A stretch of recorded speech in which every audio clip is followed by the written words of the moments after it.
पेलेलाई फुटबलको राजा किन भनिन्छ? किन तोड्न इम्पोसिबल छ त पेलेले बनाएको यो रेकर्ड?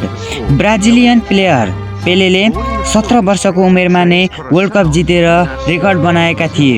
सन् 1958मा 17 वर्ष 249 दिनमै उनले वर्ल्ड कप जितेका थिए। एम्बापे भन्दा पनि सानै उमेरमा सेमिफाइनलमा ह्याट्रिक, फाइनलमा 2 गोल गरेका पेलेले विश्वकप जित्ने इतिहासकै सबैभन्दा कान्छा खेलाडी बनेका थिए। 1962मा चोट लागेर धेरै खेल खेल्न नपाएका भए नि ब्राजिल फेरि च्याम्पियन बन्यो।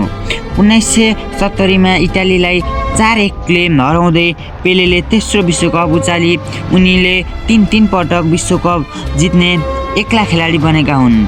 यो रेकर्ड अहिलेसम्म कसैले ब्रेक गर्न सकेको छैन। तपाईलाई के लाग्छ? यो रेकर्ड कसैले ब्रेक गर्न सक्ला? कृपया कमेन्ट गर्नुहोस्।